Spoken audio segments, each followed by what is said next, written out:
Bueno, la consultora Sinopsis, fundada hace ya varios años, publica todos los meses un monitoreo mensual con los datos más relevantes de la situación política y económica de la Argentina. Imagen de los dirigentes, perspectivas electorales, bueno, lo que ustedes ya conocen, obviamente, ¿no?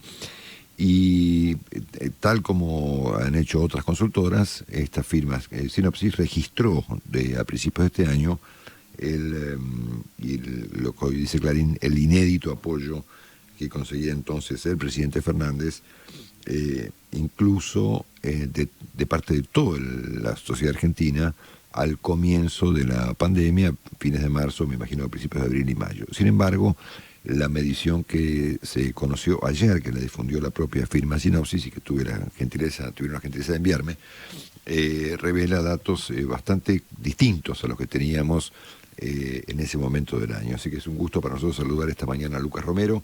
Lucas es el director, es analista político, el director de la firma Sinopsis. Lucas, un abrazo, buen día. Marcelo Longobardi por Mitre, ¿cómo estamos? Buen día, Marcelo, buen día, María, Willy, el equipo.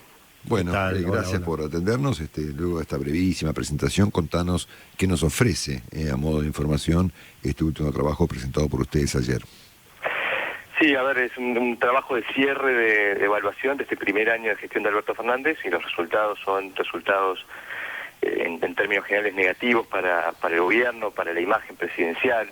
La imagen de gobierno termina con un diferencial negativo muy alto, 55 de desaprobación, 32,7 de aprobación, o sea, un diferencial de más de 20 puntos porcentuales negativo.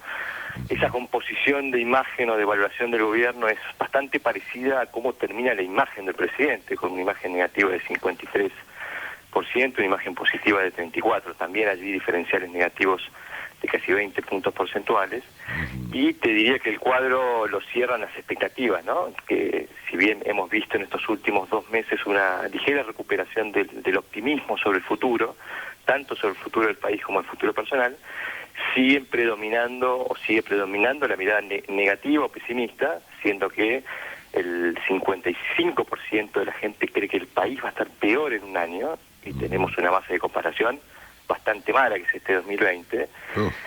Y en términos de situación personal, ahí también sigue predominando el pesimismo. El 40% cree que su situación va a empeorar, pero ligeramente mejor a lo que es la expectativa respecto al futuro del país. Y después el dato destacado, que es el que menciona el artículo de Clarín, que es, la verdad que nos interesaba evaluar cómo estaba la credibilidad del presidente, ¿no? Gobernar no es solo resolver los problemas del país, los problemas de las empresas, los problemas de la gente, sino también administrar expectativas, ¿no? La gobernabilidad es uno de los principales atributos de todo liderazgo político, así que nos interesaba evaluar cómo estaba la credibilidad del presidente después de un año muy complejo, y allí nos encontramos con un dato que nos llamó la atención, porque cuando le preguntamos a la gente, ¿usted le cree a Alberto Fernández cuando habla? El 30% nos dijo, le creo todo lo que dice, o le creo la mayoría de las veces. Un 10% nos dice que le cree, a veces no le cree, y casi un 60%, 59,4%, que no le cree la mayoría de las veces o no le cree nada, ¿no? Y me parece que ¿Y ustedes pueden interpretar ese dato? Digamos, ¿a qué se debe eso? Sí, a ver, nosotros identificamos 3 factores explicativos, ¿no? El primero, hemos asistido a lo largo de todo este año a ese raro espectáculo de ver esa evidente contradicción entre el Alberto Fernández de los archivos y el Alberto Fernández presidente, ¿no? Esto que empezó a verse durante la campaña presidencial, pero a lo largo de todo este año y en muchos temas, no solo en un solo tema, en muchos temas hemos visto un presidente que hoy dice una cosa y hace unos años decía otra, y a eso creo que hay que sumarle otros 2 factores. Uno es, bueno, ya empieza a transcurrir el mandato, empieza a cumplirse, digamos, parte de ese ejercicio de gobierno, y empiezan a aparecer promesas incumplidas, ¿no? Esa promesa o ese mandato electoral de poner plata en el bolsillo de la gente, de llenar la heladera, de prender la parrilla, es un mandato que hoy sigue estando, digamos, incumplido. Parte de esto explica también el deterioro en la imagen del gobierno y del presidente. Es cierto que ocurrió la pandemia, pero frente a las necesidades y las urgencias, muchas veces las explicaciones no alcanzan. Y creo que el tercer factor ya es directamente vinculado a lo que ha sido el ejercicio de la presidencia por parte de Alberto Fernández durante este primer año, que estuvo caracterizada por un presidente que habló mucho, todo el tiempo hablando de muchos temas y muchas veces esas cosas que el presidente decía no se terminaban de cumplir, ¿no? Tenemos desde temas económicos como que los jubilados no van a perder contra la inflación o la implementación de un Consejo Económico y Social para llevar adelante un gran acuerdo que nunca se cumplió, hasta los temas sanitarios, ¿no? Que digamos han decorado, digamos, ese primer año con un presidente diciendo, no sé, que la OMS recomendaba tomar bebidas calientes, hasta que el pico llegue en abril, que el pico llegue en mayo, que el pico llegue en junio, y todo el capítulo de vacunas, ¿no?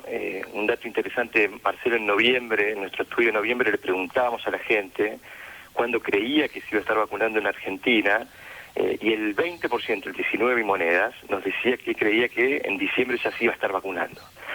Y creo que eso no corresponde a un optimismo exagerado de la gente, sino que el propio presidente decía que en diciembre íbamos a estar vacunando unas 10 millones de personas. Es decir, hemos visto un presidente que en el ejercicio de poder se ha visto en la necesidad de generar expectativas y muchas veces ha hecho promesas que no se han cumplido, y creo que eso también ha ido socavando o erosionando la credibilidad de su voz, ¿no? De su palabra. Sí. Contanos, Lucas, cómo están el resto de los dirigentes argentinos, la señora de Kirchner, Macri, Rodríguez Larreta, María Eugenia Vidal, Sergio Massa. ¿Qué saben ellos? Hay un dato interesante, bueno, lo hemos comentado en alguna charla contigo hace tiempo, el promedio de imagen de los dirigentes que hemos medido en este estudio nos está dando menos 22 puntos porcentuales, ¿no? Eso ya nos habla de un deterioro generalizado de la imagen de los dirigentes políticos. Claramente el contexto político, económico, social probablemente explique ello, pero en términos generales vemos una dirigencia política con una ponderación pública muy baja. Seguimos viendo a Horacio Rodríguez Larreta como el dirigente con mejor composición de imagen, en este caso 44 imagen positiva contra 24 imagen negativa, contra 34, perdón, un diferencial de 10 puntos. Es uno de los pocos dirigentes que tiene diferencial positivo, es decir, la imagen positiva supera la negativa. Quizás el dato destacado también es que a pesar del deterioro que hemos visto en la figura presidencial, sigue siendo Alberto Fernández un dirigente con mejor imagen dentro del oficialismo. Y esto nos habla de otro dato que nos llamó la atención, que es la mala composición de imagen de los principales dirigentes del oficialismo más allá de Alberto Fernández, ¿no? Cristina Fernández de Kirchner con un diferencial negativo de menos 37, Axel Kicillof con un diferencial negativo de menos 37, Máximo Kirchner con un diferencial negativo de menos 41 y Sergio Massa con un diferencial negativo de menos 50. Es decir, la composición de imagen de los dirigentes más encumbrados del oficialismo están atravesando una situación delicada. Esto obviamente no contribuye tampoco a la imagen en términos generales de la gestión de gobierno, ¿no? No, claro. Sé que ustedes finalmente, Lucas, han hecho alguna primera, pues yo no había visto ninguna hasta ahora por lo menos, proyección electoral, siendo que el viernes pasado la señora Kirchner pareció haber inaugurado la campaña con su acto ahí en La Plata. Quiero preguntarte si han mirado un poquito esto. Sí, de hecho, para ponerlo en términos cronológicos, no estamos muy lejos, estamos apenas a 9 meses de que volvamos a las urnas, si es que no se suspenden las primarias. Tenemos ese tema todavía sin resolver, pero venimos viendo un poco cuál es la perspectiva de las tendencias electorales.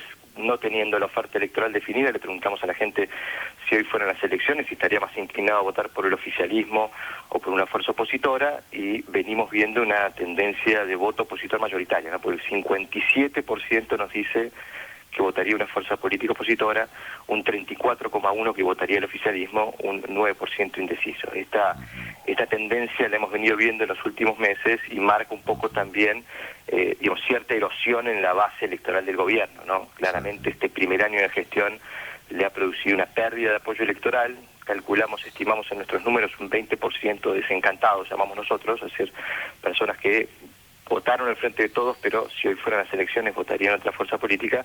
Bueno, me parece que esto lo pone al gobierno en la necesidad imperiosa de empezar a mostrar resultados, sobre todo en materia económica, para poder recuperar terreno y poder llegar, si es que votamos en agosto, en otra forma, ¿no?